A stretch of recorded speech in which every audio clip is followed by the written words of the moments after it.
Still checking if the place still cold. Moving in the way, no place, no snow. Straight chilling with my niggas and shiver. Thinking about South Lake. Yo les gars, vous allez bien ou quoi? On se retrouve pour une toute nouvelle vidéo, la deuxième vidéo concernant l'information du Jetpack et le nouveau DLC qui s'appellera Le braquage de la fin du monde arrive le 12 décembre. Regardez la bande-annonce, voici ce que Rockstar disent sur la Newswire et le Rockstar Social Club de Rockstar. Donc c'est le DLC a priori de la fin du monde. Je vais commencer directement par vous lire la description du DLC, du trailer, et après on en parle juste après. Un mania de l'informatique militaire, un agent de renseignement idéaliste, un adepte des théories du complot asocial et un super-ordinateur névrosé sont contraints de former une alliance improbable pour sauver San Andreas de la destruction totale. Alors que des ennemis non identifiés menacent de détruire le monde, vous et votre équipe de criminels êtes chargés de découvrir la vérité et d'éliminer les menaces qui pèsent sur les rues animées du centre-ville de Los Santos, l'océan et les profondeurs du monde Chiliad dans une nouvelle aventure en ligne exceptionnelle. Le braquage de la fin du monde arrive dans Grand Theft Auto Online le 12 décembre. Voici donc la description de ce trailer, le braquage de la fin du monde qui paraîtra le 12 décembre sur GTA Online, un cadeau de Noël pour les joueurs un petit peu en avance de la part de Rockstar, mais ça fait extrêmement plaisir, d'autant plus toutes les choses qu'il contient, les éléments qui nous intéressent vraiment tous, je pense, le plus. On va directement commencer par s'intéresser un petit peu à la compréhension de tout ça. Je suis pas là vraiment pour faire une vidéo aujourd'hui de analyser chaque image du trailer pour un petit peu voir ce que ça fait ou quoi. C'est pas vraiment super intéressant, en tout cas c'est pas ce qui m'intéresse moi.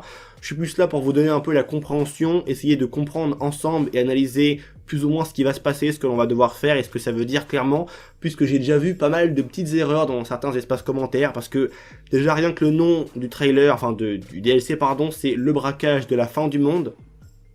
Pour beaucoup de personnes, encore une fois de plus, quand le terme de la fin du monde est employé, on te parle d'Alien, de E.T., qui va venir avec son petit vaisseau, qui va t'enlever, qui va t'ausculter, qui va te regarder, t'analyser ou quoi.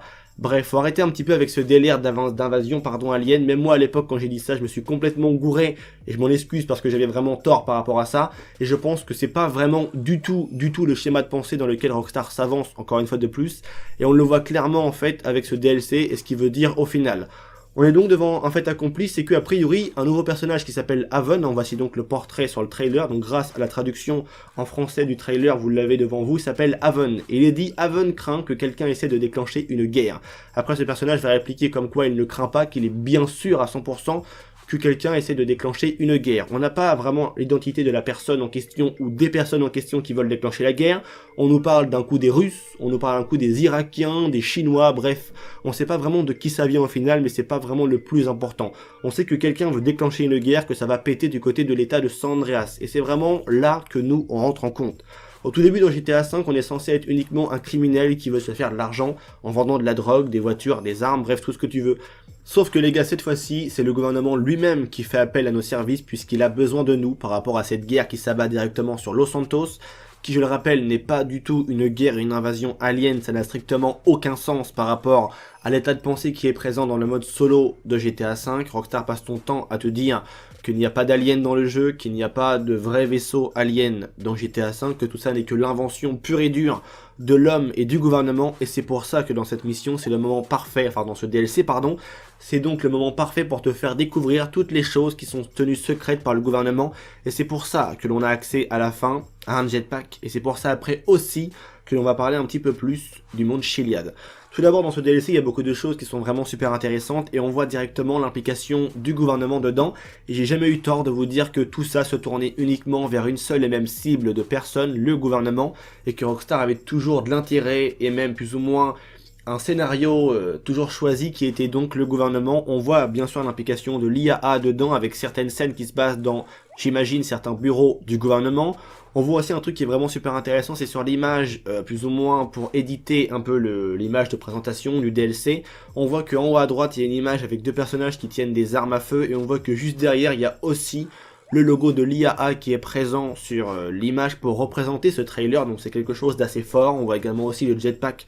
Bien évidemment, Rockstar ne pouvait pas passer à côté d'une telle annonce pour faire un tel succès, je vais dire, et faire encore une fois de plus parler comme il se doit de GTA V. C'est quelque chose de marketing qui est prévu à l'avance et qui, plus ou moins, est fait volontairement, tu vois, pour que ça ramène encore une fois de plus beaucoup d'autres joueurs sur le jeu.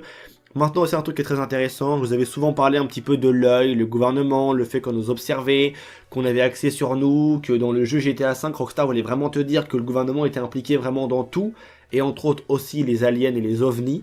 Et ben il y a un truc qui est vraiment super intéressant dans ce DLC, c'est qu'à un moment, on voit cette scène où deux personnages du mode online sont plus ou moins en train de regarder une table géante, un peu ronde, tu vois, où on voit clairement que là, ils ont accès à la ville, avec les caméras de vidéosurveillance, on voit en fait le monde.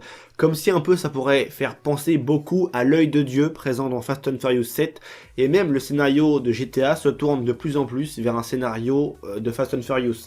C'est pour ça que, petit aparté on va dire, je suis un peu déçu maintenant des Fast and Furious, c'est qu'à la base tu étais un criminel, plus ou moins hors la loi en voiture, qui volait du carburant, tout ce que tu veux, bref. Et maintenant, dans les Fast and Furious, le héros donc Don, tout ça, passe son temps à aider le gouvernement, comme dans GTA V. À la base, on était un criminel, maintenant on passe notre temps à aider le gouvernement, et c'est pour ça que, on va y venir maintenant, on a accès au jetpack. Dans GTA San Andreas, à l'époque en 2004, on volait donc, grâce à The Truth, le Black Project qui était détenu à l'intérieur de la zone 69, qui était un projet secret du gouvernement, quelque chose qu'ils étaient en train de développer secrètement, et c'est bien sûr, je pense, ouvertement pour ça, que l'on a accès à ce jetpack dans ce fameux DLC, puisque l'on aide le gouvernement, ils vont donc nous donner toutes les armes nécessaires et toute leur technologie plus ou moins secrète. On va avoir accès à tout ça pour bien évidemment battre l'ennemi et s'assurer, je pense, une victoire. C'est pour ça qu'on a ce nouveau jetpack, qu'on a également aussi un nouveau tank qui rentre en jeu, qui a l'air aussi d'être lui vraiment très badass, qui a une couleur assez particulière, donc qui voudrait dire qu'il aurait pourquoi pas une certaine technologie en plus, un camouflage ou quoi, c'est quelque chose d'assez étrange, il a un revêtement assez bizarre, donc c'est assez cool au final, et aussi un truc qui est vraiment super intéressant que je me devais de débattre avec vous avant plus ou moins d'aborder le dernier sujet de cette vidéo, c'est cet énorme missile que l'on voit, et on voit que y a le ciel juste au-dessus. On se demande vraiment d'où est-ce qu'il va être lancé au final, parce que je me dis qu'un tel missile, une telle rampe de lancement dans le jeu, au sein même dans la carte de Los Santos, je ne vois pas vraiment que un autre endroit que le monde Chiliad, pourquoi pas au final, parce qu'on voit le ciel et tout, donc on pourrait s'imaginer que il est sous terre un peu, il va se lancer comme ça, bref, c'est un peu qu'une théorie que je fais là, mais je pense sincèrement qu'il y a une forte chance qu'il soit lancé d'une montagne, pourquoi pas.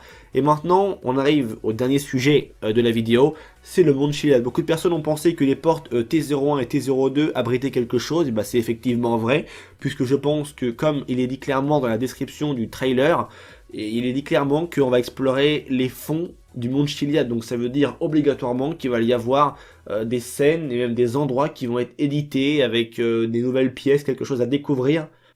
Au sein même du monde Chiliad, je pense sincèrement que toutes les scènes que l'on voit dans ce fameux DLC se déroulent, je pense, de très grandes chances, dans les souterrains du monde Chiliad, et maintenant on voit un truc qui est plus ou moins le saint graal de ce DLC, le truc qui intéresse tout le monde, c'est le jetpack, et quand on regarde attentivement, on voit que le jetpack, les gars, ils s'envolent d'où?